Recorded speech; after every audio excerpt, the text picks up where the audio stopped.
to happen here. Should be a good one, and I'm very excited for it. As it looks like we have Cole and we have Costanzo going at it, and Cole's going to take the first one here, and that's great news for the Hawks, as last week we saw over the weekend Zach Cole went under 50%. You don't hear that too often, Brendan. When a guy's staring you down from 8 yards. And if you're a Penn Quaker fan, that's something that you want to see is, they're going with their second string face-off man. Ethan Costanzo taking the first couple draws here as Chris Arceri is one in. Uncharacteristic from the first team All-NECer, Patrick Clemens. See your man, see the ball, Brendan. Two things you always got to be doing as a defenseman. As Cole's going to get tied up here, and he's going to win his second of the first quarter. Takes a nice slash there from Gergar, and they're going to be offsides here. I think, they're going to get them with the offsides call, I believe, Shane, not the slash call there, as you see Dylan Gergar actually heading back down into the Quakers defense. Brendan, I'm not sure, if you were looking at some stuff here, but we're going to have a lot of goals scored tonight. I got a feeling for it. You know what I mean? Yeah, both, St. Joe's high-powered offense and Penn, only that 10 goals a game, but they're always dangerous, Shane. And they're looking to have a breakout game. Interesting game to see how this one goes. Like we saw in our first game earlier here, it's a game of runs. So don't expect this one to be going back and forth. But Seeley all over that, really reads that shot well, keeps his line. And, a pretty good outlet is, looks like Penn's going to win this one off the ground as Cole is going to be all over him there. As Cole Peters causes it. And here comes Peter Blake. Takes a big shot hit there by Gallahan there. And looks like St. Far. Yeah, feverish pace, 5 goals in 7.5 minutes. That's what we knew we signed up for. As we head back to the X here, and Cole's going to violate on going early there. We'll see if Penn can.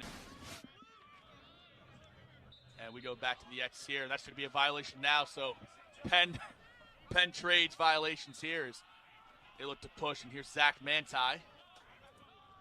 Off hip, off of Seeley's left shin, not much a goaltender can do. Just really, that's a clinic on shooting, Shane, from number 40. Yeah, they're really stretching this St. Joe's zone out a ton there. They're making their backside have to fill in a ton and really rotate from the top. So, if St. Joe's, again, isn't getting saves early, there's a big hit there.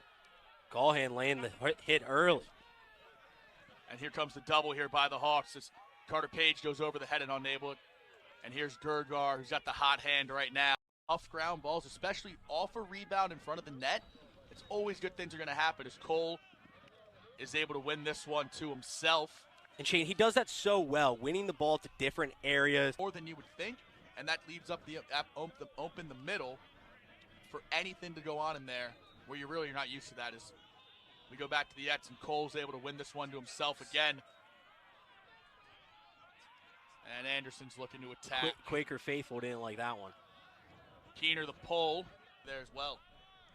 Yeah, Shane, feverish pace early for both of these teams. But that's not to say both defenses aren't playing well. These just are two high-powered offenses that, can get going at any moment. And that's going to be Penn's second violation here. So now you got to think will be a bullseye each time staring down Seeley. Now, could be interesting here. You got to think Penn with that 2 violations, they might be a little bit cautious now as we have a nice 3-on-3 scrum in the middle. And this one's going to be picked up by nobody so far. Scooped up there by Cole. Here comes Cole. Over to Bomer. Bomer right through the wickets. Matty Bomer. 5-hole on Carroll. 6-5. Hawks. And Shane, that's what Zach Cole can do so well. The days of the Fogo, the face-off, get-off, Shane, they're over. Every face-off guy now in the country needs to be able to handle the ball. Because as you see this ball squirts loose, the face-off man, Zach Cole, right there, runs through the check, head up, finds Bomer. Bomer, boom, 5-hole. One-goal game. Too. Carroll was ready to drop. But again, Cole, I know you said face-off, get-off. He's able to go off, too. He's got a couple goals on the year. He really boosted them up in that Towson game. He's a threat to shoot in transition. And this is where St. Joe's wants to make it type of a game, is in transition. Here comes Costanzo. And he's going to throw it away. Picked up here by Keener. unable to handle it. And he moves it up there to Clemens. By Coach Meehan and staff to get one on the board in the man-up zone. And again, we are tied here at 6 with 8:07 remaining here in the first half. And going to have a tough face-off win. That's a big-time ground ball by Andrew Chilson. And he's going to throw it to no man's land and scooped up here from the Hawks. Board in the man-up zone. And again, we are tied here at 6 with 8:07 remaining here in the first half. And going to have a tough face-off win. That's a big-time ground ball by Andrew Chilson. And he's going to throw it to no man's land and scooped up here from the Hawks. As they find Bomer. And St. Joe's going to roll out the twos here with McLaughlin, Duran, and King, who have had a lot of success. Hawks in this highly anticipated matchup as Zach Cole picks up another ground ball. He's going to give possession over to the Hawks as they've been able to answer every Popek time. wants another. Popek face dodge, able to get it over to trusty Carter Page for the Hawks. Penn's got those 2 violations. Next one on them would result in a man up for St. Joseph's. Cole uses that to his advantage. Here comes Cole. All-American. Lets it go. Gobbled up by Carroll. As Cole takes a shot on that one. And he's going to jog off. And Penn looking to clear to St. Is that there's low time. And go to Hanley and either make him shoot through you or make him make a touch pass as the shot clock's winding down. But great recognition by 26. 100%, Brendan. And we get back here as Cole and Costanzo get tied up at the X. Looks like an old school face-off from back in the day. As Cole is able to punch it forward. Scooped up by Keener.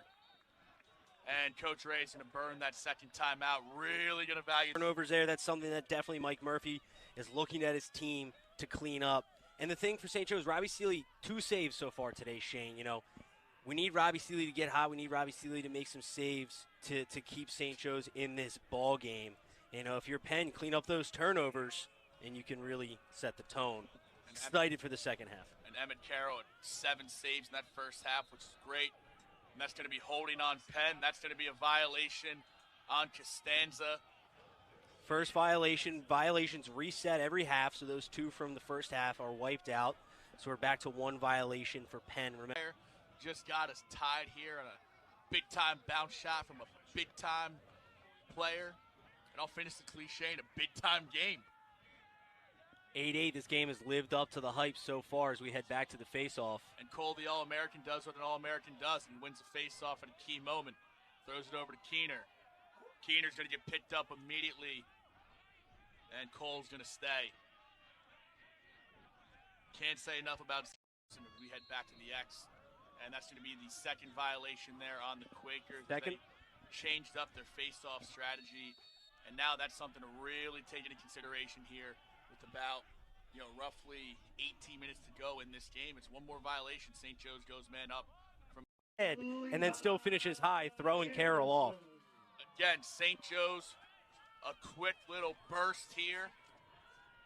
2-0 run.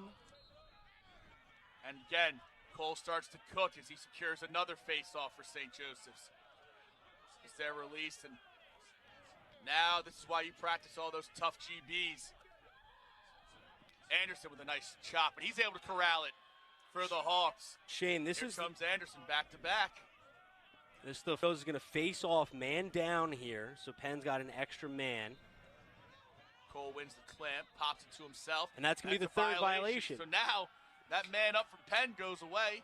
So now we're going to be 5 and 5 here, Shane. The key with this, though, is Penn is going to be man up for a minute. St. Joe's 30 seconds. Mike Murphy is not liking this halfway out on the field. He needs to be careful. But so the thing, because that was a dead ball foul, St. Joe's is going to keep possession. So Penn has a full minute. It'll be 35 on 5. 5 on 5. It's going to be an even face-off. So it's going to be a 2-man, just 1 guy, 2 guys on the wing, and the face-off man. Got 2 poles out there. Always a nice battle to see on that far side. And again, Cole, 1-on-1 ground ball against another pole. Looks like this is going to tie some time up here. Keener was able to get possession, unable to retain it. Great strategy by Penn, going with the 2 poles on the face-off there. Going to get that. Interesting here on the face-off X. There's another violation on Penn, so St. Joe's gets the man up now. So this is going to be super interesting here moving forward. Now St. Joe's is like, all right, if you want to violate every time, we're going to go man up. He does that same thing that Tucker Brown just did right there. 2 great midfielders. Zach Cole, easy win forward. And Cole able to keep it here by Anderson. Open net. Carroll's out of the net. Step down, 4-7. High heat. Carroll again. Up. Big time save. That's game here at Sweeney Field in West Philadelphia as Penn just answered on the man up. And Zach Cole is able to win the face-off here and give the Hawks a chance now as he is heavily pressured by Brendan Lavelle, who has moved up to the face-off wings. Coach. They're going to double pull the wings here. They're going to have Penn, that is going to have a LSM, long pole, take the face-off against Cole. Cole wins it.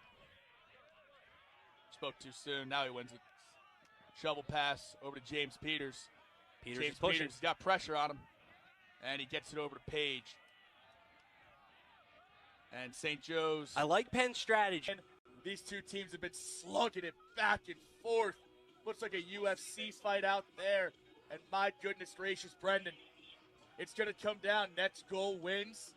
Who would have thought? St. Joe's and Penn, 1-goal game, overtime.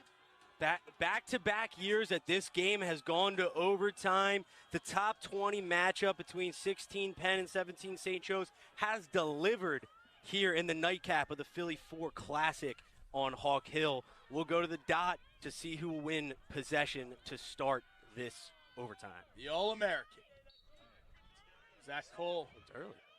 Unable to get that one. That one's going to be scooped up by Penn, able to corral it here. And they're going to get the possession. Now does Mike Murphy take the timeout?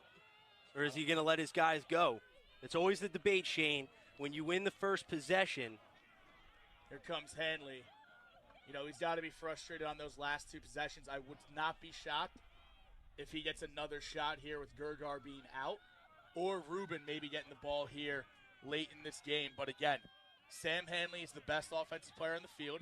He's going to try Gallahan having himself a day here. Gallahan sitting on that right hand of Shipley as Burnham gets in the hands of Walsh. Got to go early to 26. 35 on the shot clock as Hanley dances up top. His head's always up, Shane. He's always facilitating. He's got multiple goals tonight. Hanley through ball. Over to Rubin. He's got a couple. Hanley's on the backside. Keener, rocker dodge. Save Sealy off the top of his cross. That'll be a reset here for the Quakers. Still no timeout by Coach Mike Murphy. And I like that, Shane. I like letting your guys go. What do you need to talk about? You've been playing lacrosse all year. Let them go. Let the boys play. Invert, step down. Hanley. Game winner. Sam Hanley does what he does. Penn, overtime, 13-12, 3rd year in a row. Quakers win. We will see you guys Saturday at Franklin Field.